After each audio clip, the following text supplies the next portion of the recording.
Our next presenter is Peter Maurer. He's our planning director. He's going to be talking to you about our CEQA compliance checklist. Part of issuing a provisional license or becoming eligible for one is local authorization, and that CEQA compliance is either underway or has been completed. And here's Peter. Good morning. So, as Ethan pointed out, that we are, in order to get a state license, you have to have CEQA compliance. And so we are somewhat different than most of the counties in that our program was developed to be a ministerial process. You don't have to go through a public hearing permitting process that is discretionary and subject to CEQA. But the state considers themselves a responsible agency, which is a term of art under CEQA. The county is the lead agency. We're the ones that are primarily responsible for determining whether or not there's a significant environmental effect on the environment for any project. We prepared an environmental impact report, programmatic report that looked at the entirety of the program, all of the permits that might be issued under this program, found that there were some significant impacts. Some of those were mitigated, some of them were not mitigated, and the county made findings of overriding consideration. Those are primarily for odors and traffic impacts. We certified the EIR, we did an addendum to it when the new ordinance was adopted, addressing changes to the ordinance and changes to impacts, and that was also approved by the County Board of Supervisors. So we have developed a checklist working with the state to determine, to allow them to find that there's no significant impact with their approval of the license based on our EIR and the mitigation measures that were incorporated. So all of the things that have been talked about this morning, the building permit requirements, particularly the environmental health requirements, the grading permit requirements, are all means to minimize the environmental impacts of the cultivation activities. So there's a checklist that we've developed, and it corresponds with the checklist that we do for any project under CEQA. We look at impacts to aesthetics and biological resources and traffic and a whole range of different things. Many of the things were found to be no impact or less than significant. We can just sort of don't need to consider those, but those that were significant impacts and had mitigation measures, the state wants us to document how your cultivation permit meets those requirements.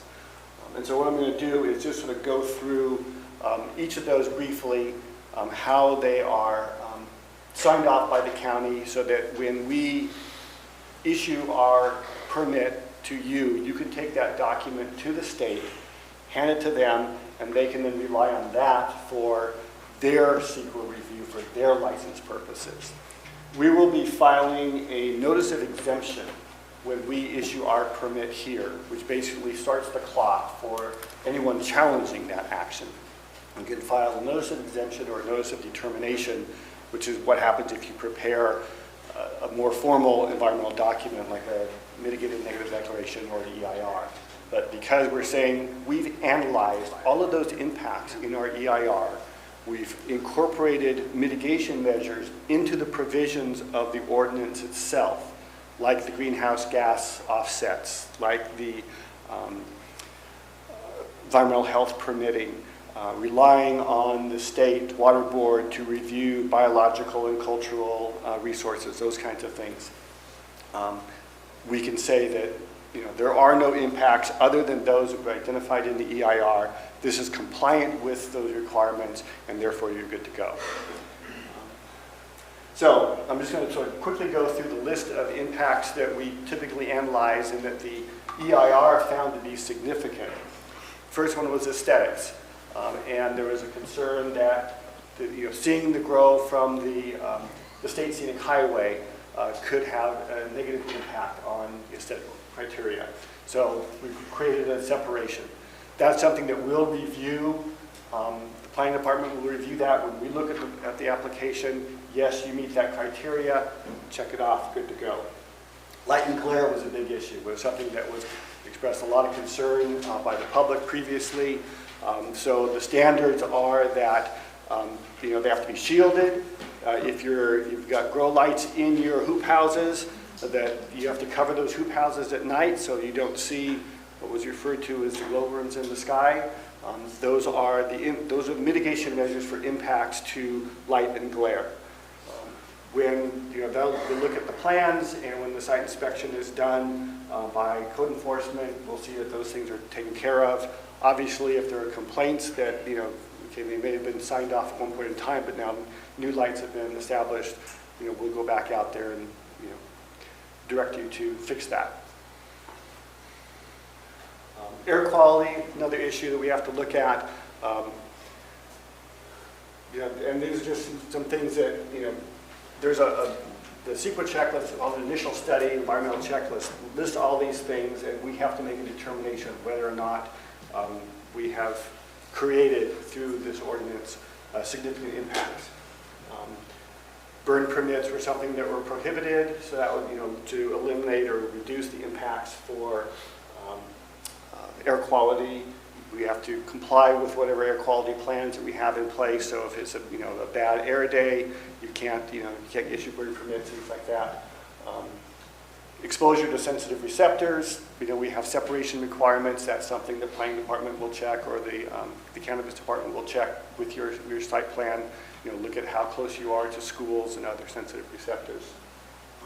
Impacts to odors, as I had mentioned before, that is something that is significant and unavoidable. Some people find the odor of cannabis offensive, others do not, but it has the potential for affecting people. We've mitigated that to the degree possible, but the county found that there were overriding circumstances that allowed some people to be affected by that. And the overall interest of the county was that the board wanted to see the industry operating in the county, so they made those findings. Biological resources and cultural resources were one that we are relying on the enrollment process with the State Water Board for the waste discharge. They review with your application to the Water Board impacts associated with water quality, biological resources. And so if you qualify, if you have to enroll with the Water Board, then it is assumed that those issues will be addressed. If you are under the threshold, which is 2,000 feet of disturbed area, then you need to go through a separate review process at the county level, and that is discretionary and subject to CEQA. So we will do our own environmental analysis. You'll need to give us cultural resource studies, biological analysis, those kinds of things that we would look at, because the state is not going to. But once that's done, once the Water Board has signed off on the permit, then we can check that box. Same thing with geology and soils, and especially with any septic permits, that has to be signed off by the state, by the county, through the Environmental Management Agency, of ensuring that it meets all the criteria. So I don't need to go into a lot of details on this. This is also going to be posted on our website if you're interested. Greenhouse gas emissions is another one where the EIR found that there would be a potential significant impact. Therefore, we have to somehow offset that. It's a big issue with the state right now. We need to be addressing that. And so that's why the payment of the offset requirement, or designing the project so that it's carbon neutral, is another option. Once we get sign off on that from the Air Pollution Control District, then we can check that box and say that one's been satisfied. So really this happens at the very end of the process, when you have satisfied all the other requirements of the cannabis permit process. Then we will double check to make sure these are all done, and we will provide you with that, the final sign off. When you first come in and file your application, we will give you the document that is similar, just not filled out, but says you're in process. So then you can take your application to the state, and they can be working on it sort of concurrently, and says that CEQA is in process. So it's sort of a two-step process. Hydrology and water quality is another issue that we rely on the state to review. The issuance of the water board enrollment waste discharge requirements are, satisfy that requirement. The well monitoring addresses, the water resources, availability of water. So I'm not going to bother going through all this. I think everyone's sort of ready for lunch probably. But if you have any questions about it, certainly ask me. Transportation, sort of the final thing here is, the payment of the road impact fees. The one thing that we haven't really talked about, there's been some question, was the impacts to private roads. That was not addressed directly in the EIR. There has been some question about a requirement in the code for participating in road improvements or payment of fees. We're still trying to sort of resolve that. There's some potential conflict in the county code that we're working on, but we will provide information on that as soon as we come to a final resolution. So again, once you've finished submitting all the information, you've got sign off from Public Works, from Environmental Health, from the Air Quality District. We've got your water board permit. All of that comes together through the Department of Cannabis Control. They will view it, check off all the boxes, and say, yes, we've satisfied all these requirements. Give you the form that you can then take to CDFA to demonstrate to them that we have covered all of our CEQA review, and they can then rely on that for the issuance of their permit. Again, when we do that, we'll file a notice of exemption that says that because of our EIR, it is exempt from other CEQA documentation. That's the end of the process for us, at least. Do you guys have any questions? Yes? I just want to make sure I understand when site-specific studies would be required. And you mentioned the water boards, so if you have an NOA to comply with those water board requirements. So if you are exempt from the water board requirement, then the county will require an administrative use permit. That is a permit that is processed by the planning department, where we would end up looking at those issues to ensure there are no significant impacts on biological resources, cultural resources, archaeological resources, water quality issues. And so. If you have an NOA, you come in under the general order and you have to comply with those requirements that you have listed. What? A notice of applicability that you're. If you have a notice of, that means that they apply to you. So the exemption is basically if you're less than 2,000 square feet of disturbed area. And I don't think anyone's going to be doing that. Not with all these costs. Any questions? All right. How do we get to get this done? So it's over there to do the checklist? Or? So there is a form that we will give you when you submit your application. So you've got the preliminary application done, you're ready to submit your full application, pay the fee, get the actual process rolling. At that point in time, we will give you a form that is the, what are we calling it? Sort of a preliminary CEQA clearance form that basically says it's in process. But because our sign-off is based on compliance with all of the requirements, which comes in sort of as we're reviewing it, it's really the last step is the final sign-off. So when we issue our permit to you, you take that to the state. The state says, okay, here's county sign-off for CEQA compliance. They will issue their license, and it comes back to us and we validate it. Evidence of CEQA in the attachments for the license. So you have to put something in that, you have to upload something for CEQA. Thanks, Peter.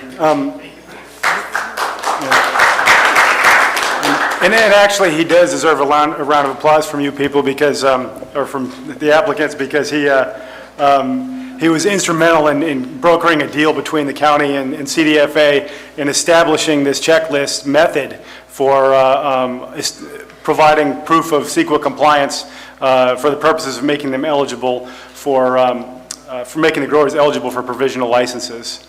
And the CEQA checklist that he's talking about and the requirements that he explained are all in a CEQA compliance checklist that we will give you when you come in for your application meeting.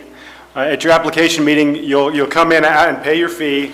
You'll meet with me and Doug Oliver, or Ben and Doug Oliver, or one of Doug Oliver's designees, and we'll go over your site plan, talk about its adequacy, and all the requirements that have to be met, and we'll initiate this CEQA checklist.